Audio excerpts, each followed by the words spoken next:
Le Dieu de génération. Nous sommes dans notre texte de base dans Genèse, chapitre 12, versets 1 et 2. Dit Abraham, va-t'en de ton pays, de ta patrie et de la maison de ton père, dans le pays que je te montrerai. Je ferai de toi une grande nation. Je te bénirai, je rendrai ton nom grand, et tu seras une source de bénédiction. Est-ce que quelqu'un peut me dire Amen bien? L'Éternel va appeler un serviteur, un homme de Dieu. Il va quitter son pays, sa patrie, son père, toutes choses. Parce que Dieu veut lui montrer un autre pays d'où il a résidé. Le Dieu de génération.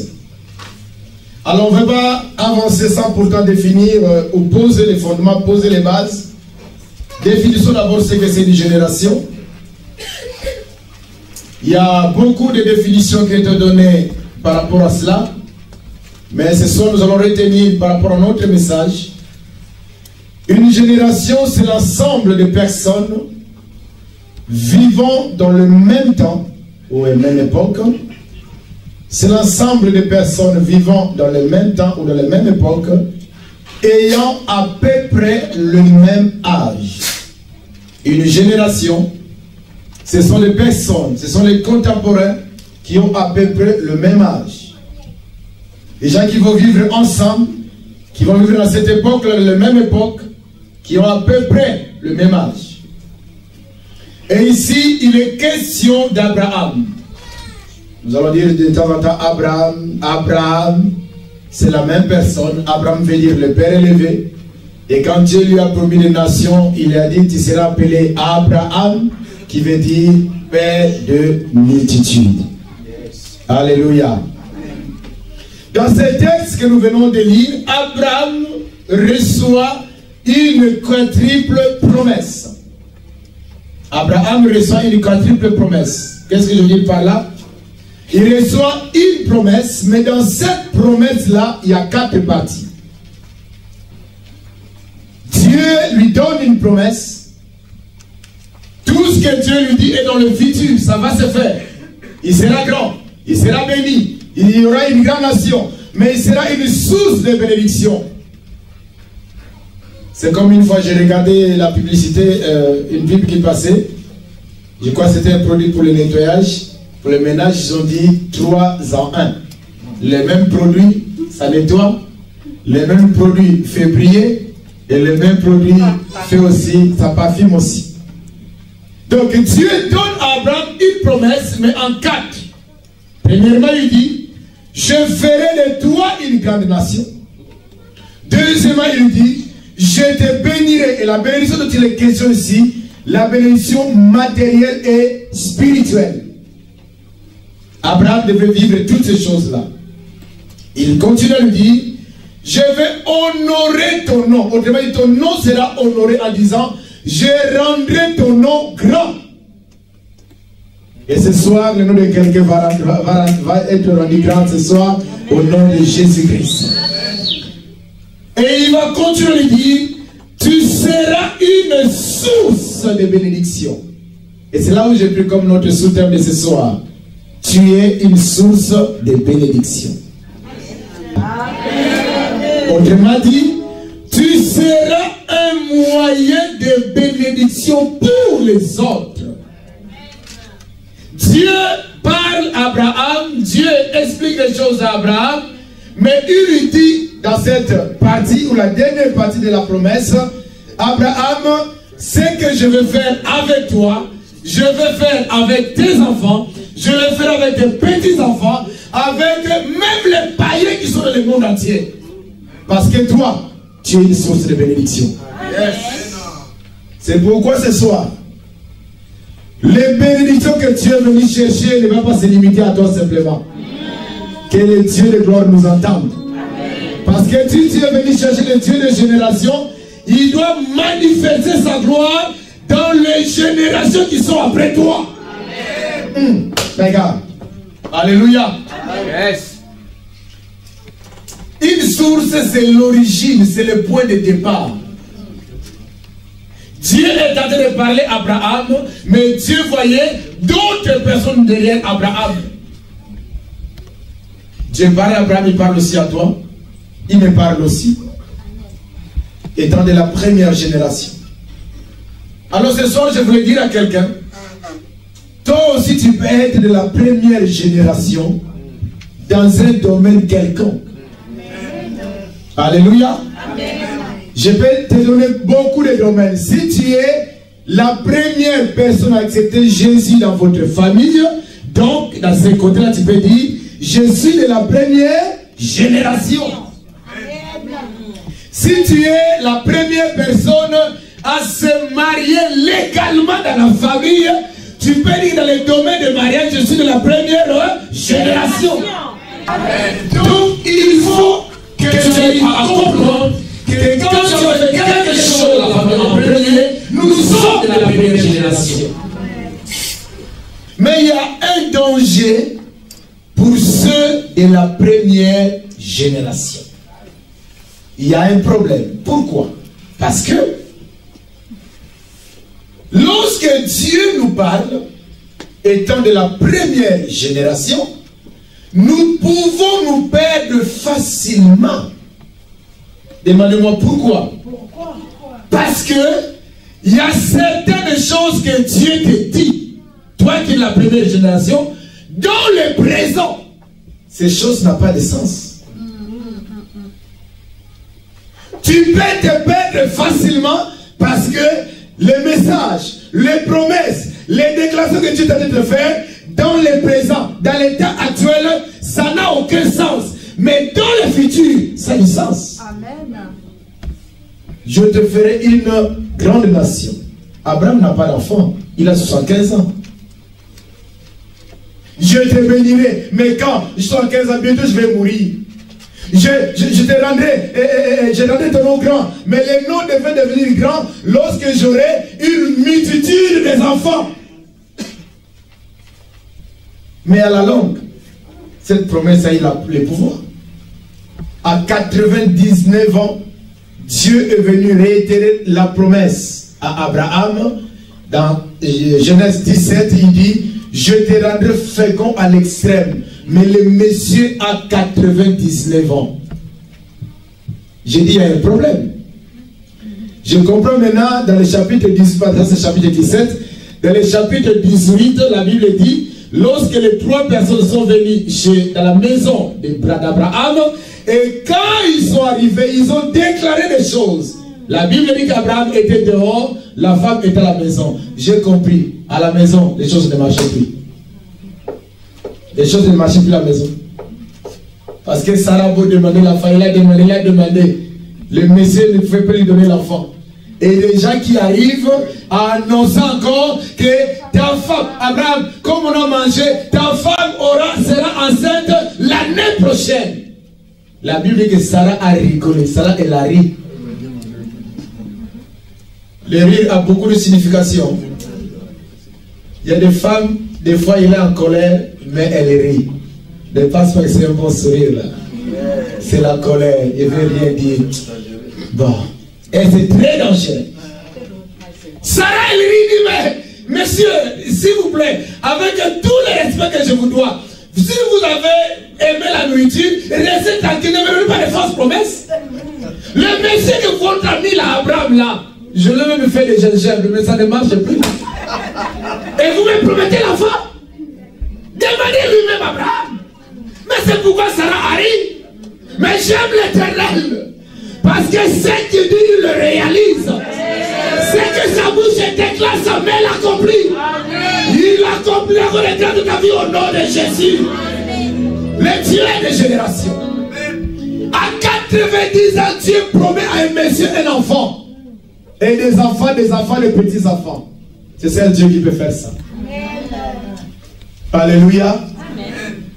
Cela nous amène à notre premier point, la vision de Dieu. Comment Dieu voit les choses. La vision de Dieu. Bien aimé, Dieu ne voit pas comme les hommes voient les choses. Dieu ne fait pas comme Dieu travaille. Mais Dieu a une vision lointaine. Dieu peut te promettre maintenant, mais il voit tes arrière-petits-enfants. C'est pourquoi les choses doivent commencer par toi. Par la grâce de Dieu, de bonnes choses, bien sûr.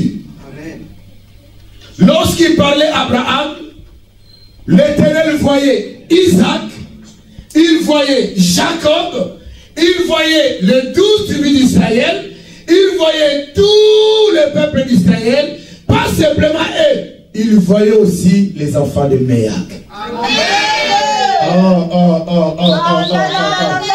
Alléluia. Amen. Quand Dieu parlait à Abraham à cette époque-là, il y a des siècles passés, mais l'Éternel voyait Méac Paris. C'est pour qu'il a déclaré la promesse. Quand Dieu vous appelle, des fois il te dit des choses, mais ça va se faire comment? Comment on peut procéder? Et je prends l'exemple, comme Méac, nous sommes là. Notre pasteur aujourd'hui, notre visionnaire, le pasteur Manzabi, il a aujourd'hui plus de 35 ans de ministère. Les jours où Dieu l'appelait, c'était dans un petit coin, dans un bicoque, dans une maison où il y avait des lots qui coulaient, et quand ça pleuvait, c'était rempli, mais Dieu lui a donné la parole. Et les jours là, 35 ans passés, quand Dieu l'appelait, il te voyait. Amen. Est-ce que tu comprends? Amen. Dieu appelait l'homme de Dieu depuis le Congo là-bas, mais pendant ce temps-là, il ne sait pas comment ça va se passer, comment ça peut se dérouler. Mais les jours où Dieu appelait notre visionnaire, Dieu voyait les Camerounais qui sont ici, Amen. Dieu voyait les Ivoiriens qui sont ici, Amen. Dieu voyait les Antillais qui sont ici. Oh, dis-moi, aide bien pour que j'avance. Est-ce que tu peux acclamer le roi des rois, le Seigneur des seigneurs? Et ça, c'est un Dieu qui voit plus loin qu'il peut le faire. Amen. La vision de l'aigle. Dieu ne voit pas à court terme, mais Dieu voit plus loin. Amen. Quand il te confie une mission, faites cette mission avec respect. Donc Dieu parle à Abraham, et plus tard quand Dieu se révèle à Moïse, dans l'Exode chapitre 3, c'est l'arrête, il commence à être bien précisé, il dit, je suis le Dieu d'Abraham, je suis le Dieu de ton père. L'Éternel vit qu'il se détournait pour voir, et Dieu l'appela du milieu du buisson et dit, Moïse, Moïse. Et il répondit, me voici.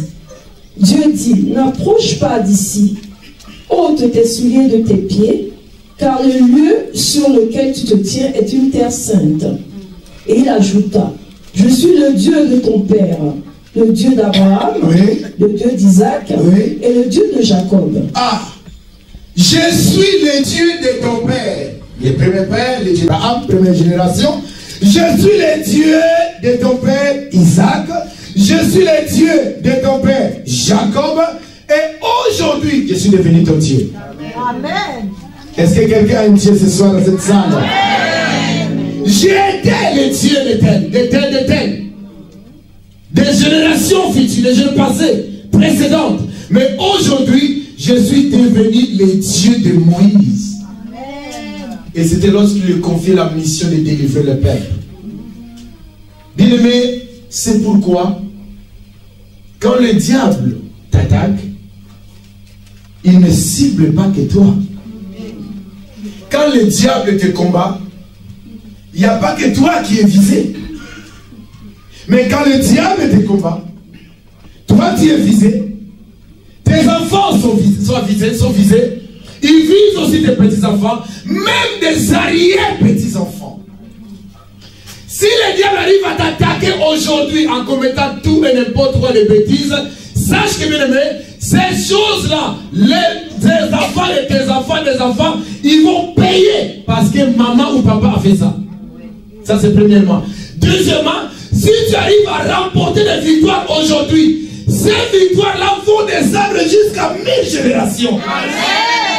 C'est pourquoi je proclame dans tous tes combats que Dieu m'entende, que tu remportes la victoire, que tu ailles de gloire en gloire, que tu ailles de succès en succès. C'est lui qui dit amen et bien cela va arriver dans sa famille. Le moment est arrivé où le Dieu des générations doit te témoigner. Tu es une source de bénédiction. Quand tu pries, ne prie pas seulement pour toi. Toi, tu n'as que le point de départ. Mais après toi, il y a un peuple nombreux. Amen.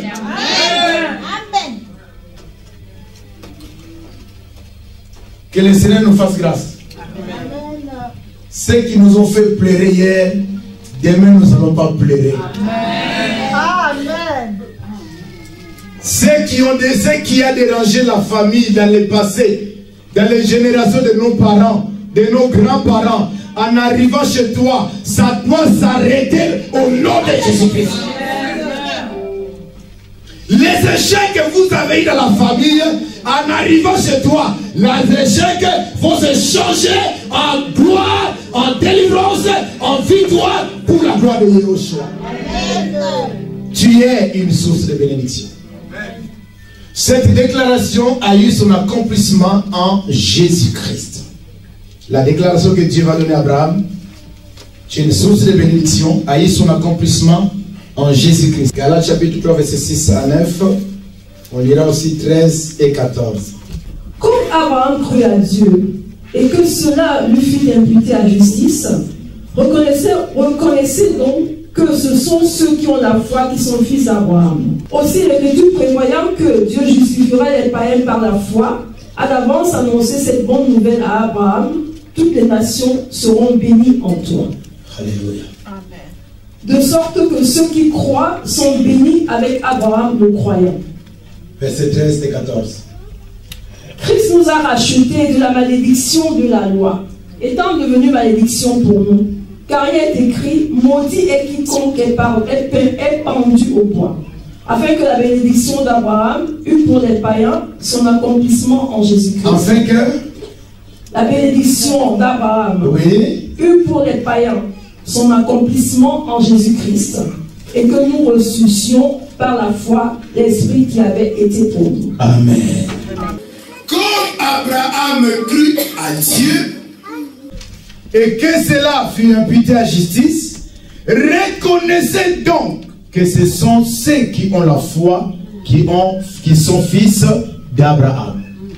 Ceux qui ont la foi, c'est toi et moi, parce qu'on n'a pas vu Dieu, on n'a pas vu Jésus comme ça, on n'a pas vu Abraham, mais nous avons cru. Regarde. Nous avons cru, nous avons accepté, nous avons mis foi et nous sommes devenus automatiquement le fils ou la descendance d'Abraham. Verset 8. Aussi l'Écriture prévoyant que Dieu justifierait les païens par la foi. Dieu délivrerait, rachèterait les païens par la foi. Qui est considéré comme un païen? Toi, tu étais considéré comme un païen. Moi, je t'ai considéré comme un païen parce que nous sommes des non-juifs.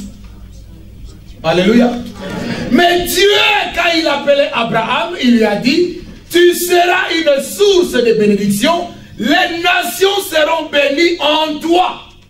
Mais quelles sont ces nations-là? C'est ceux qui ont cru. Ils ont cru à qui? En Jésus comme Seigneur et Sauveur. Parce que Jésus est le fils, il est aussi la descendance d'Abraham. La promesse qu'on donne à Abraham dans Genèse chapitre 12 se réalise en Jésus-Christ. Et quand toi tu arrives, tu acceptes Jésus, automatiquement tu rentres dans la descendance d'Abraham. Oh my God, alléluia. Et quand Dieu dit: je bénirai tous ceux qui te béniront, je maudirai tous ceux qui te maudiront, cette promesse est à toi aussi. Ceux qui te combattent, qu'ils soient combattus par l'Éternel. Que ceux qui te bénissent, qu'ils soient bénis par l'Éternel. Que ceux qui te poursuivent se dispersent au nom de Jésus. Parce qu'en Jésus, nous pouvons témoigner la gloire du Seigneur.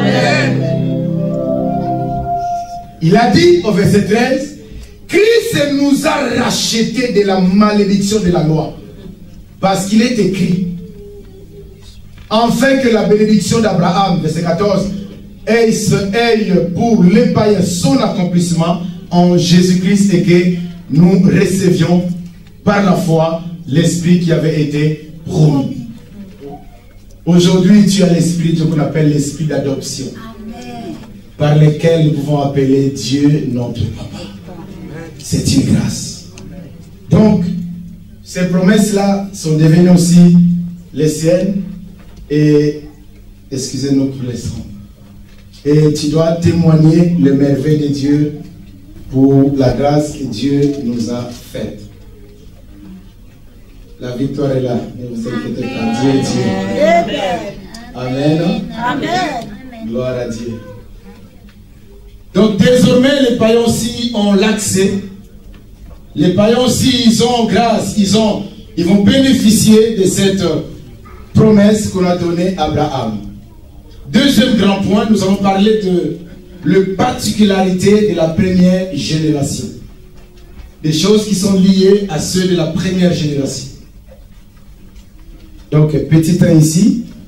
La première génération, c'est une génération de la transition. La première génération, First one, c'est une génération de la transition. La transition, c'est le passage d'un état à un autre. La transition, c'est un passage d'un état à un autre. La sœur a retiré nous le verset 1 de Genèse 12. L'Éternel dit à Abraham, va-t'en de ton pays, de ta patrie et de la maison de ton père, dans le pays que je te montrerai. Merci. Lorsque Dieu dit à Abraham, l'Éternel dit à Abraham, va-t'en de ton pays, de ta patrie, de la maison de ton père. Dieu voulait expliquer à Abraham que tu dois transiter à une autre vie. Tu dois passer cette vie, tu dois laisser cette vie de votre papa, la vie qui est dans votre famille, les choses qui se passent dans votre famille, les coutumes qu'il y a dans votre famille, les traditions qu'il y a dans votre famille, parce que cela ne glorifie pas Dieu. Le contexte c'est quoi? Abraham a vécu dans la Mésopotamie, et là on adorait des statues, il y avait des divinités, il y avait des choses horribles qui ne donnaient pas gloire à Dieu. Et Abraham devrait se séparer avec ces choses-là. Et si tu es la première génération, sache que Dieu va t'amener dans un terrain de la transition. Arrêter un cycle dans la famille et en inaugurer un autre. Arrêter une manière de faire dans la famille et recommencer ou inaugurer une autre manière de faire dans la famille. Beaucoup ici, nous sommes africains, nous sommes dans des familles bizarres. Je dis bien bizarres. Parce que certaines choses qui se faisaient dans la famille et on donnait notre approbation, nous étions là, nous faisons ces choses-là, on donnait notre accord, sans savoir ces choses-là pouvaient détruire notre vie. Et les jours que tu as accepté Jésus comme Seigneur et Sauveur, le Seigneur dit, tu dois mettre fin à certaines choses et commencer d'autres choses. Amen. Au début, tu seras mal compris. Au début, les gens vont te détester. Au début, les gens vont te combattre. Mais lorsque tu connais, c'est lui qui t'a appelé, c'est lui qui t'a choisi, bien-aimé, tu vas avancer et ceux-là qui te combattaient hier, demain, ils vont te suivre. Amen. Pourquoi? Parce qu'il y a des générations à sauver après toi. Tu dois transiter, tu dois passer d'un moment, d'un état à un autre état. Tu sors d'une famille de malédiction, mais en toi, par toi, il faut que la bénédiction pénètre dans la famille. Amen. Alléluia. Amen. Dieu, c'est un Dieu de grâce. Si tu es là, il savait que tu devais être là. Amen. Et Dieu te dit ce soir, sépare-toi de tout ce qui est malédiction de la famille. De tout ce qui ne donne pas gloire à Dieu de la famille. Avec Jésus-Christ, nous arrêtons la manière de faire de nos familles et nous commençons une autre manière. En acceptant Jésus, nous remportons des victoires qui vont suivre dans le passé ou dans le futur. Nous passons d'un état à un autre. Autrement dit, tes enfants célébreront tes victoires. Tes enfants témoigneront que le Dieu de notre maman, le Dieu qui servait notre papa, il est vraiment le véritable. On va lire Josué chapitre 4, verset 4 à 7, ça n'arrête. Il y a une histoire qui m'intéresse ici. Lorsque les enfants d'Israël, ils vont sortir de l'Égypte, ils vont passer le désert, ils vont passer dans le Jourdain. Dieu avait demandé de ramasser les 12 pierres pour faire un monument avec ces pierres-là. Mais quand les enfants vont leur demander, ils vont dire que ça c'est notre témoignage. Josué appela les 12 hommes qu'il choisit parmi les enfants d'Israël, un homme de chaque tribu. Il leur dit, passez devant l'arche de l'Éternel, votre Dieu, au milieu du Jourdain, et que chacun de vous charge une pierre sur son épaule, selon le nombre des tribus des enfants d'Israël, afin que cela soit un signe au milieu de vous. Lorsque vos enfants demanderont un jour, que signifie pour vous cette pierre, vous leur direz, les eaux du Jourdain ont été coupées devant l'arche de l'alliance de l'Éternel. Lorsqu'elle passa le Jourdain, les eaux du Jourdain ont été coupées. Et ces pierres seront à jamais un souvenir pour les enfants d'Israël. Alléluia. Amen. Verset 21. Verset 21. Et dit aux enfants d'Israël, lorsque vos enfants demanderont un jour à leur père, que signifie cette pierre, vous en instruirez vos enfants et vous direz, Israël a passé ce Jourdain à sec. Car l'Éternel, votre Dieu, a mis à sec devant vous les eaux du Jourdain, jusqu'à ce que vous eussiez passé, comme l'Éternel, votre Dieu, l'avait fait à la mer Rouge, qu'il mit à sec devant nous, jusqu'à ce que nous eussions passé. Alléluia. C'est une victoire qui a été remportée les années, des années passées par les parents, par les grands-parents. Mais Dieu a demandé à Josué, quand vous allez traverser, ramassez 12 pierres. Quand vous allez rentrer à Canaan, construisez des monuments avec ces pierres-là. Mais quand vous allez bâtir des monuments, vos enfants, certainement, ils vont vous demander des renseignements. Oh, ma soeur, mon frère, sers Dieu avec les ailes que tu as. Sers Dieu avec Dieu, vous m'a dit cœur. Lorsque les enfants te poseront la question, maman, pourquoi tu sers Dieu comme ça? Tu lui diras, la fois passée, c'est Dieu-là nous a donné la victoire. Amen. Alléluia. C'était des pierres de souvenirs, des signes de victoire. Lorsque les enfants vous poseront des questions, parce que les enfants vont vous poser la question, à quoi sert ces pierres-là? Vous leur insurer que Dieu avait séparé les Judées pour que nous traversions. Bien-aimés, que tous les Judées qui sont devant toi soient séparés au nom de Jésus-Christ. C'est pourquoi aujourd'hui ou pendant ce séminaire, pendant ce mois, tu as intérêt à remporter des victoires, parce que ces victoires-là, tes enfants viendront célébrer cette victoire. Alléluia. Nous sommes dans l'année de la réjouissance.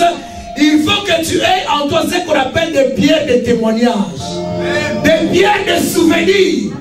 Pour certains, c'est la louange.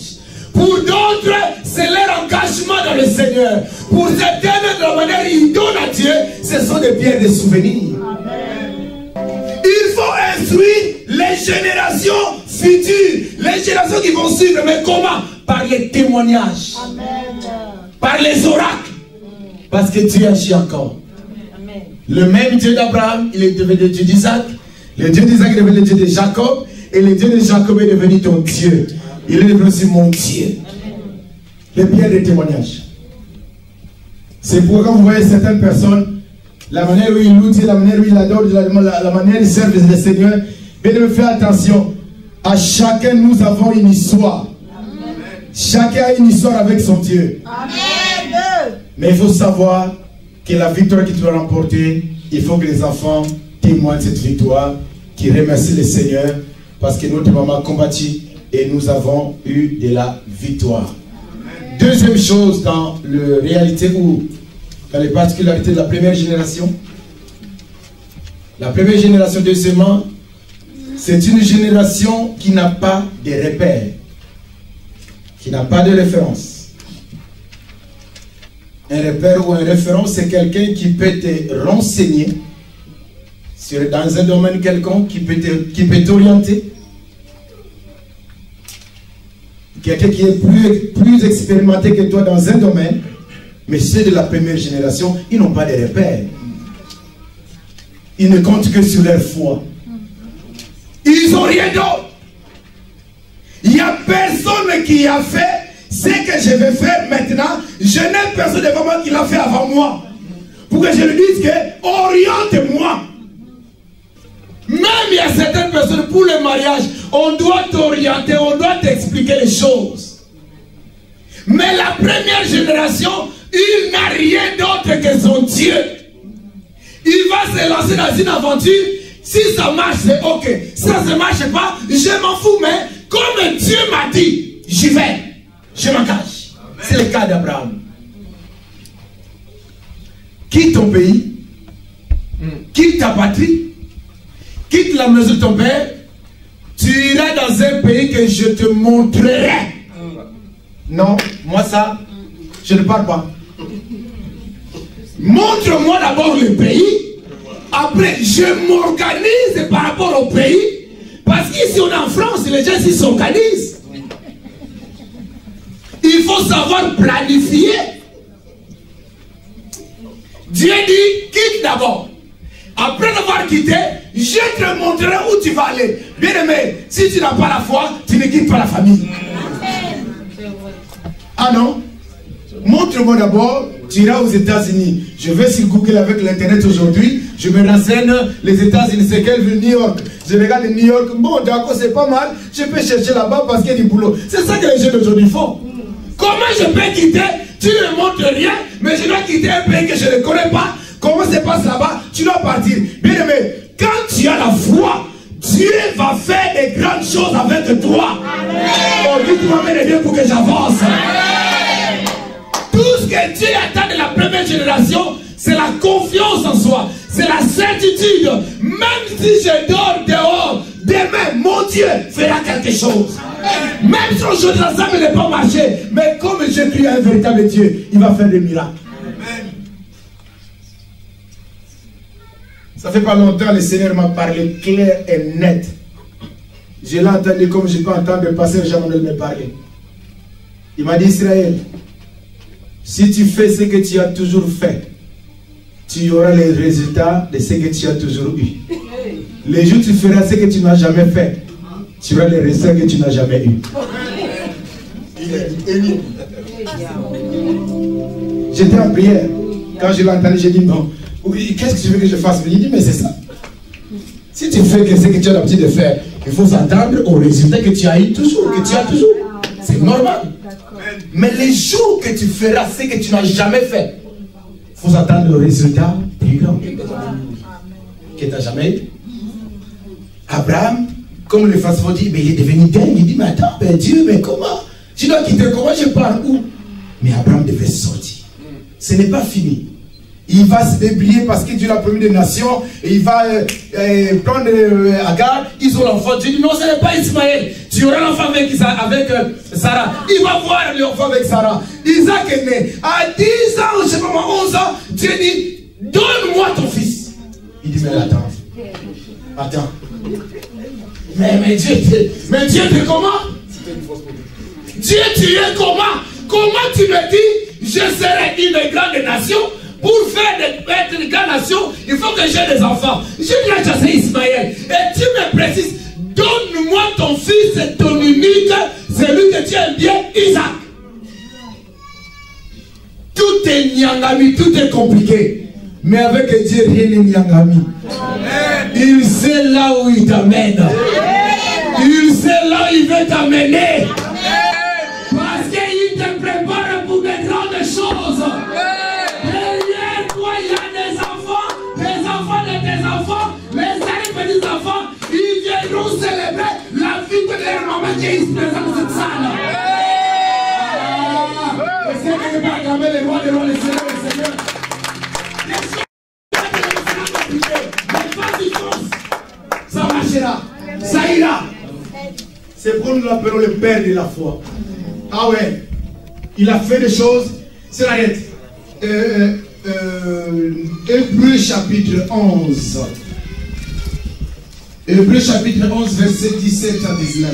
C'est par la foi qu'Abraham offrit Isaac, lorsqu'il fut mis à l'épreuve et qu'il offrit son fils unique, lui qui avait reçu les promesses, et à qui il avait été dit, en Isaac sera nommé pour toi une postérité. Par la foi, il va les sacrifier. Oh, c'est par Isaac qui a été nommé que par toi tu auras une postérité, une descendance, une génération. C'est en toi Isaac. Mais Abraham va donner le fils, va sacrifier le fils. Verset 19. Il pensait quoi, Abraham, quand il sacrifiait le fils? Il pensait que Dieu est puissant, même pour ressusciter les morts. Amen. Aussi le recouvra-t-il par une sorte de résurrection. Amen. Il pensait que Dieu est puissant, même pour ressusciter quoi? Des morts. Excusez-moi, on n'est pas dans le Nouveau Testament où Jésus vient guérir les gens et ressusciter le monde. Toi, tu peux croire la résurrection. Parce que tu as vu Jésus ressusciter le monde. Est-ce que ça comprend? Amen. Toi, tu peux croire parce que nous, on nous a raconté qu'avec le nom de Jésus, avec l'Internet, avec tout ce qu'on voit aujourd'hui, un homme qui va en Afrique, qui prie, des morts ressuscitent, gloire à Dieu. Donc, tu peux encore espérer. C'est comme on nous a raconté l'histoire de Ben Idaoussa lorsqu'il est décédé parce qu'il a été averti par Dieu qu'il va le prendre. Il était dans une conférence. Pendant la conférence, ils ont prêché le matin et à midi, ils ont pris la pause. Il a mangé. À 13, il dit, laissez-moi me reposer. Dès son vivant, il n'a jamais parlé de reposer. Il parlait toujours, je vais renouveler mes forces. Et ce jour, il dit, je vais me reposer. Il prend la chaise, son histoire, comme ça, on le réveille. Le monsieur est parti. Sa femme dit, niet. My husband not die. Mon mari n'est pas mort. Parce que c'est non, il reçoit des révélations. La dame peut encore croire. Parce qu'il a vu des miracles. Et la dame a crié pendant 3 jours. C'est le 3e jour qu'il a dit, bon, on peut faire les obsèques maintenant. Il est mort. Parce qu'il a crié. Mais Abraham, dans son époque, jamais il y a eu de résurrection des morts. Mais il dit, Isaac, je vais te sacrifier. Le Dieu qui me l'a donné à 100 ans, un siècle, il m'a donné un enfant. Je vais te sacrifier. Mais je sais, j'ai cette conviction que Dieu est le Tout-Puissant. Et quand je vais te tuer, Dieu va te ressusciter. Est-ce que quelqu'un comprend quelque chose? Ce sont des gens de la première génération. Ils ont personnes qui ont fait ce qu'ils sont en train de faire. Ils sont les premières personnes. Et quand tu as la foi en Dieu, ça marche. J'ai dit, quand tu as la foi en Dieu, ça marchera. Amen. Quand tu crois que ça marchera, faisons tout pour la gloire de Dieu sera glorifiée. C'est que Dieu veut se retirer sa gloire dans tout ce qu'on va faire. Au nom de Jésus, je proclame que le combat de ta vie soit atténué au nom de Jésus. Que tu arrives à régner, à dominer. Parce que tu es la première génération, deuxième ou troisième. Par toi, les nations seront bénies. Amen. Donc Abraham, tu dois affronter le monde. Tu dois affronter les combats. Tu dois affronter les situations. Même si tu ne comprends pas, moi Dieu je comprends. Amen. Bien aimé, Dieu va terminer dans ce terrain. Il y a des terrains bizarres. Je dis bien terrains bizarres. Tu ne comprends rien. Mais c'est lui qui t'envoie là-bas. Il comprend. Amen. Abraham dit, je vais te sacrifier mon fils. Et pendant qu'il partait, la Bible lui a dit sur serviteur, restez ici. Je vais aller adorer avec mon fils. Les serviteurs sont restés. Ils ne savaient rien. Et quand il a avancé, le fils lui pose la question, mais papa, d'habitude on a le feu, le bois, le couteau. Mais aujourd'hui, il y a quel la brebis. Aujourd'hui, il y a quel le couteau, le feu. Et la brebis où? Ah, fiston. Dieu lui-même sait. Je regarde pour toi, Dieu lui-même sait. Amen. Je dis pour quelqu'un, Dieu lui-même sait. Amen. Tu te poses la question, comment je vais m'en sortir de cette situation? Mais rassure-toi que le Seigneur est au courant. Lui-même il sait comment les choses vont se passer, comment les choses vont se dérouler, comment tu vas gagner. Et tu n'y as jamais de gagner. Il est seulement à vivre la gloire, à vivre la bénédiction de Dieu. Nous sommes plus que vainqueurs. Ce n'est pas moi, mais c'est Jésus qui a combattu. Mais il confie la mission étant de la première génération. Ne t'étonne pas, il y a eu beaucoup de choses dans la famille. Mais il fallait que tu sois là. Si tu es Joseph de la famille, on doit te vendre. Amen. On doit te haïr. On doit te mépriser. Et il pensait qu'en le vendant, c'est pour arrêter les rêves. Non, il le vendait pour qu'il aille préparer l'avenir. de ses frères. Encore. Joseph arrive en Égypte étant esclave. On le frappe, on l'humilie, on la quitte faussement, il va en prison. Mais tout ça, c'était le chemin pour préparer l'avenir de tout un peuple. My God. Est-ce que tu prépares bien l'avenir de ceux qui sont derrière toi? Qu'est-ce que tu as fait pour tes enfants? Mais attention, tu dois préparer l'avenir des générations futures. C'est ta responsabilité. Qu'est-ce que tu fais pour les générations qui vont suivre? Tu n'as pas de repère, tu ne comprends pas, et tu fais tout et n'importe quoi pour déstabiliser ta vie d'abord, mais deuxièmement, mais le reste. Il y a du monde derrière toi. Je dis bien du monde. Abraham, je te parle, mais je ne vois pas que toi. Je vois Isaac. Isaac, il n'y a pas que toi. Je vois qui? Jacob. Jacob, il n'y a pas que toi. Jacob a eu combien d'enfants? Combien de fils? Et donc, dans Jacob, on a 12. Et dans 12, 13. Dans 12, 12 tribus. Dans 12, on a tout le peuple d'Israël. Mais Dieu parle à une personne. Abraham. Dieu parle à Nadine, Dieu parle à Gaëtan, Dieu parle à Catherine, Dieu parle à Cathy, Dieu parle à Michel. Mais derrière Michel, il y a une foule. Dernièrement, je me suis posé des questions. Je dis, Israël, quand tu vas les prêcher, fais très attention avec le langage. Fais très attention avec les paroles. Parce qu'il y a des gens ici qui prennent des décisions par rapport à nos messages. Yes. Ils n'ont pas eu le temps de nous voir dans le bureau. Mais après une prédication, la personne dit, je voulais abandonner ce mariage. J'abandonne. Mais quand j'écoutais la prédication, la personne dit, je voulais changer du travail. Je voulais changer de pays. Mais quand j'écoutais la prédication, et bien aimé, serviteur de Dieu, donnons le meilleur de nous-mêmes aux enfants de Dieu. Dieu ne change pas. Dieu n'échoue pas. Dieu ne meurt pas. Il est toujours là. Il t'a béni, il veut bénir ceux qui vont venir. Même si toi tu n'es plus là, Dieu va bénir derrière toi des gens. Mais qu'est-ce que tu fais aujourd'hui? Que fais-tu aujourd'hui? Tu t'attaches avec qui? Tu risques de perdre le paix que tu as en s'attachant à ceux qui n'ont rien à perdre. C'est vrai. Fais attention. Choisis ton milieu. Il y a des gens qui vont te décourager. Ils sont à l'église avec toi. Ils vont te décourager. Quand tu dis ça ira, ils disent non, ça ne marchera pas. Je serai guéri. Non, tu ne seras pas guéri. Nous sommes ici pour acquérir la foi. Amen. La foi peut transporter les montagnes. Dieu peut t'amener des zones rouges. Tu t'en sortiras grâce à la foi. Amen.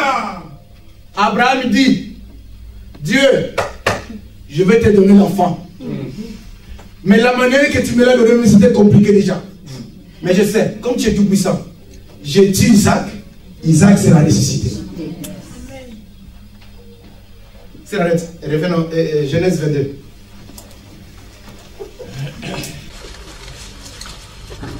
Genèse chapitre 22, verset 15. L'ange de l'Éternel appela une seconde fois Abraham des cieux et dit, je le jure par moi-même, parole de l'Éternel. Je le jure par moi-même parce qu'il n'y a aucune chose qui est au-dessus de Dieu. Dieu jure que par sa parole.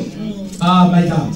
Parce que tu as fait cela et que tu n'as pas refusé ton fils, ton unique, oui, je te bénirai. Amen. Et je multiplierai ta postérité. Amen. Comme les étoiles du ciel. Amen. Et comme le sable qui est sur le bord de la mer. Écoutez. Et ta postérité possédera la porte de ses ennemis. Amen. Ah. Je te bénirai. Il revient encore. Comme tu as obéi à ma parole, et quoi? Je te bénirai. De deux, je multiplierai tes enfants, ta postérité, tes générations. Troisièmement, ta postérité posséderont les portes de leurs ennemis. Oh my God. Abraham, écoute-moi bien. Dieu tire Abraham les oreilles. Parce que tu m'as donné ton fils unique. Parce que tu as obéi à ma parole. Parce que tu as mis foi à ce que je t'ai dit. Même si tu meurs, mais ta postérité. Des générations. Ce n'est pas par Isaac, ni par Jacob, mais après Jésus. Des générations qui vont suivre là. Ça sera ta postérité. Mais cette postérité-là posséderont les portes de l'erreur et l'ennemi. Je déclare ce soir. Toutes les portes qui étaient fermées devant toi par les ennemis, par des géants, par des soldats, que tu possèdes tes portes au nom de Jésus. S'il y avait Jéricho devant toi qui était barricadé fermé, que les miracles de Jéricho tombent au nom de Jésus. Va rendre possède la porte de tes ennemis. Amen, amen, amen. Personne ne va te laisser en chemin. Parce que tu es l'Éternel. Personne ne va te laisser parce que ton père Abraham avait cru et il a donné le fils. Amen. C'est ça que le parent doit faire. Quand tu travailles, n'aie pas l'idée seulement que je travaille pour moi-même. Je dois travailler pour les enfants. On n'a pas que, je ne parle pas que des enfants biologiques. Parce que dans le Seigneur, j'ai aussi des enfants. Dans ton entourage, tu as des gens que Dieu t'a confiés. Abraham a eu un enfant, sans compter Ismaël. Isaac a eu Esaü et Jacob. La lignée c'est Jacob. Mais Jacob en a eu 12 avec la fille. Et les 12 ont fait combien? 12, ils ont fait 2. Ça fait combien? Et les 24, ça fait combien? Les dieux de génération. Ne pense pas à toi seul. Même quand tu mets l'argent dans les comptes, ne pense pas à toi seul. Parce qu'avec toutes ces habitudes-là, même ce qu'on verse pour les enfants, tu bouffes tout. L'enfant de 18 ans, il passe au permis. On n'a rien dans les comptes. Non. Pense à ta femme. Un succès sans successeur, c'est un grand échec. Tu peux faire tous les succès que tu veux. Mais si tu n'as pas de successeur, tu as échoué. Et on ne devient pas grand par rapport à ce qu'on fait pour toi. On devient grand par rapport à ce que toi tu fais pour les autres. Amen, amen. Qu'est-ce que tu fais? Tu n'as pas de référence, ça ne fait rien. Il faut avancer. Là où les gens ont échoué, avance avec Dieu, bien sûr.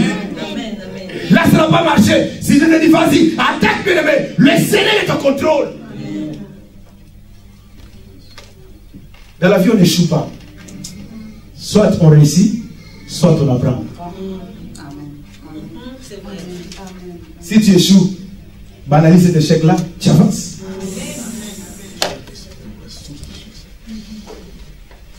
Très important, le Dieu des générations. Et donc, Abraham a osé. Il a dit, Dieu, je vais te donner mon fils. Je sais que tu es capable, tu peux le ressusciter. Bon, si tu ne le ressuscites pas, ça fait rien. Mais en tout cas, moi, je vais le tuer. Et Dieu lui dit, arrête, ne tue pas. Et voilà la brebis. Il est devenu le père de la foi. Abraham. Jusqu'aujourd'hui, nous sommes des fils d'Abraham.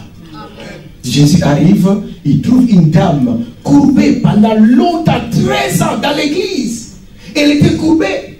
Et il arrive le jour de sabbat, il veut faire un miracle, les principaux s'opposent. Il dit, mais non, le jour de sabbat, il dit, arrêtez, elle aussi, c'est une fille. Son grand-père. Dis moi aussi, avec moi, moi aussi je suis le fils, la fille d'Abraham. Et comme la fille est le fils d'Abraham, tu mérites le miracle au nom de Jésus. C'est pourquoi je déclare maintenant que le miracle soit possible dans ta vie au nom de Jésus. Que ce qui ne marchait pas commence à marcher dans ta vie.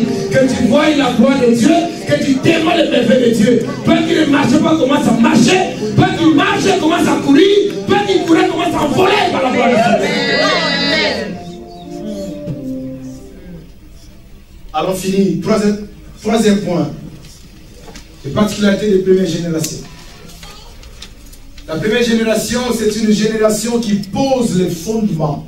Abraham devait poser de bons fondements pour qu'aujourd'hui, qu'on parle de lui, qu'aujourd'hui, qu'on témoigne tout ce qu'il a fait.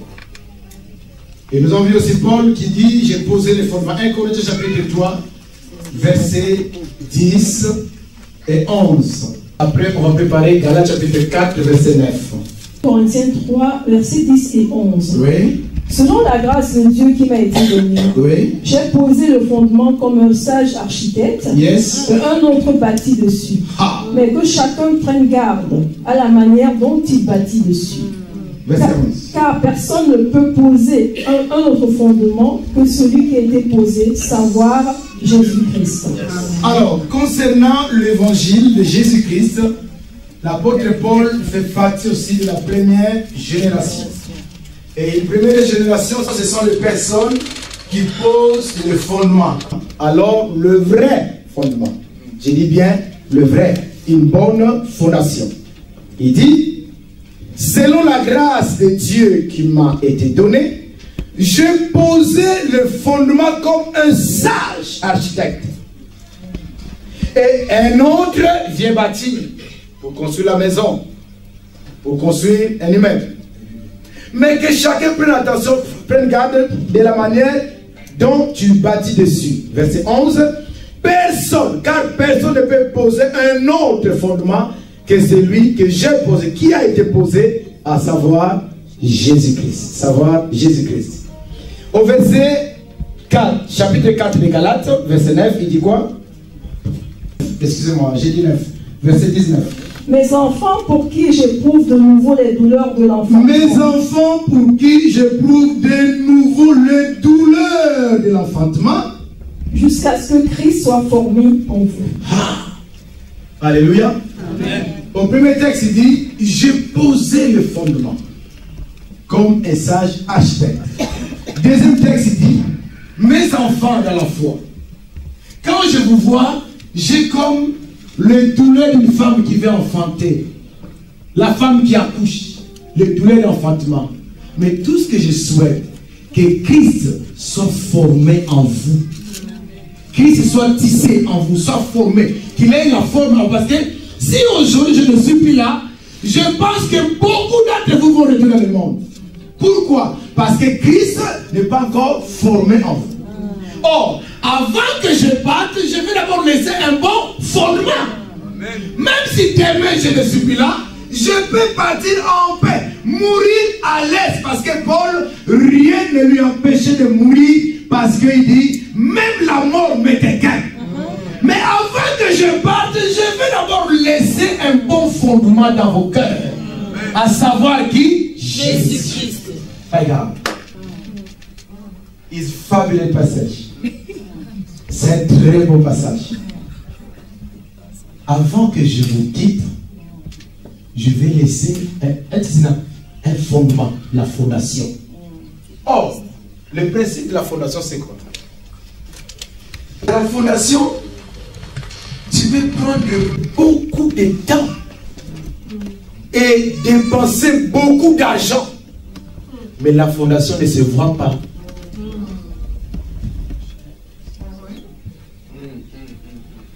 Quelqu'un qui pose les fondements peut avoir un sentiment d'échec. Peut dire que j'ai échoué dans ma vie. Non, tu n'as pas échoué. Tu as posé les fondements. Si tu as posé les fondements ne se voient pas. Il y a certaines personnes, Dieu les a appelées pour commencer quelque chose. Mais la suite, les dieux des générations vont susciter d'autres générations. Est-ce que je parle à quelqu'un? Amen. Enlève cette culpabilité comme si Dieu ne m'entend pas, Dieu ne m'écoute pas, Dieu te répond. Mais simplement, il y a certaines choses, c'est toi qui poses les fondements dans la famille. Regarde. Dieu t'a placé pour tailler les chemins, frayer les chemins, mettre les fondements. Bien, mais demandez à ceux qui bâtissent des immeubles, des maisons, des appartements. Ils vous diront. Ils font des dépenses juste pour la fondation. Mais or, le secret c'est quoi? Ce qu'on ne voit pas va soutenir ce qu'on voit. Il y a des choses que tu ne vois pas. Mais ce qui sera visible demain, pour l'église, pour la famille, pour toi-même, ce qui sera visible demain, il y a une maman qui avait posé des fondements. Parce que sans fondement, parce que les immeubles de défense pouvaient tenir, ah ben non. Alors si Dieu t'appelle à poser les fondements, pose bien, pose les bons fondements. Ne sois pas pressé. le Seigneur m'a enseigné sur tas de choses. Je dis, mais Dieu, est-ce que tu es là avec moi, Dieu? Je ne te comprends pas. Dieu est revenu dire, Israël pose le fondement. Même si tu ne vois rien aujourd'hui, mais je veux que nos enfants là, ceux qui sont là, qui nous écoutent, qu'on leur donne le meilleur de nous-mêmes. Pour que demain, qu'on parle de toi, qu'on parle de l'église, qu'on parle de la bénédiction de Dieu, qu'on parle de Dieu d'Abraham, qu'on parle de Dieu des générations. Mes enfants pour qui je prouve de la douleur d'enfantement. Je veux que Christ soit formé en vous. Pendant que Christ n'est pas encore formé, je suis malade. Je suis dans le pleur parce que Jésus n'est pas encore formé. Bien-aimés, les apôtres, appelons ça comme ça, pendant la période de transition, ils devraient quitter le judaïsme, commencer à servir Jésus-Christ. Il guérit un malade, il guérit un paralytique. Le paralytique est guéri, il est délivré. Parce qu'ils ont guéri un paralytique, la prison. La Bible dit, ils sont contents d'avoir été outragés pour le nom de Jésus.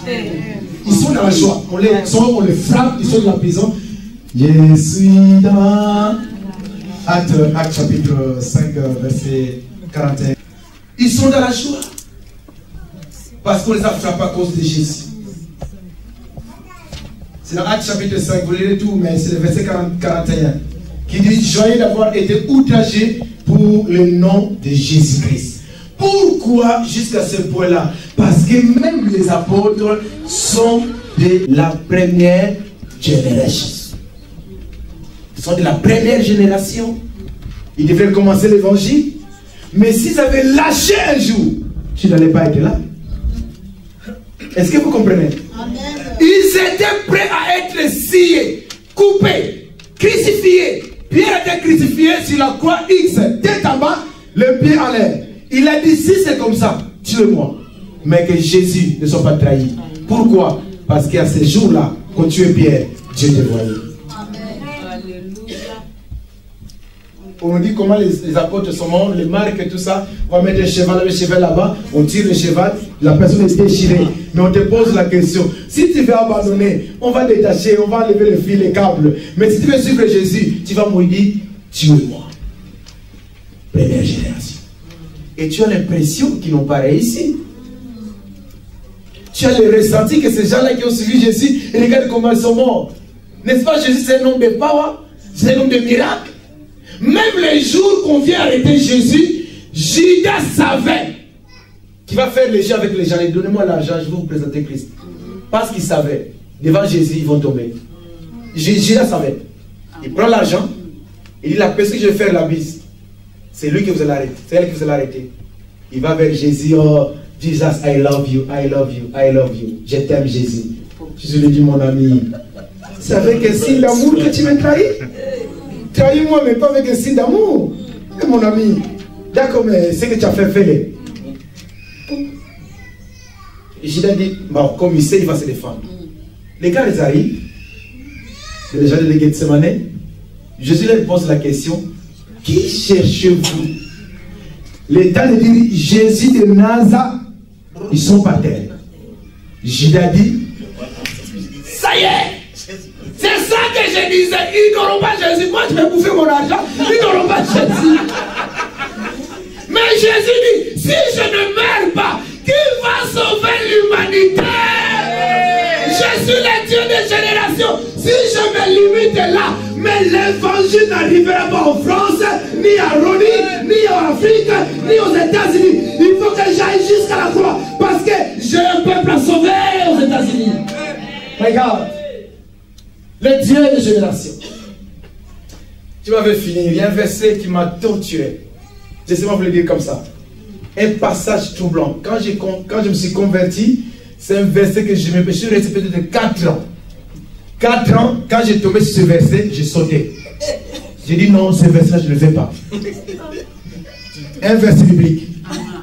J'ai lu comme ça, j'ai dit non, ça, pendant 4 ans. J'ai dit non, ça, non, non, non, non. Hébreux 11, 9. Je peux m'arrêter par là. Tout cela à la fois desquels il a été rendu témoignage. Il y a aussi des gens à la fois à lesquels desquels ils ont été rendus témoignage.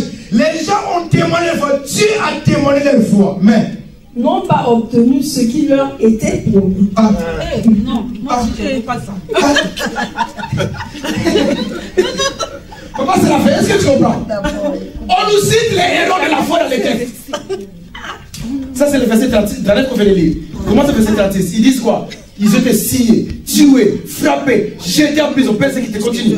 D'autres subirent les moqueries et le fouet, Oui. les chaînes et la prison. Yeah. Ils furent lapidés, sciés, torturés. Sciés avec Ils les furent scies. tués par l'épée. Oui. Ils allèrent ça et là vêtus de peau de brebis et de peau de chèvre. Oui. Dénués de tout, persécutés, maltraités. Oui. Eux, tout le monde n'était pas digne. Eux dont tout le monde n'était pas digne. Oui. Errant dans les déserts et les montagnes, dans les cavernes et les antres de la terre. Oui. Tous ceux-là, à la fois desquels a été rendu témoignage, n'ont pas obtenu ce qui leur était promis. Mais verset 40 partie A. Dieu ayant en vue quelque chose de meilleur pour nous. Ah, merci.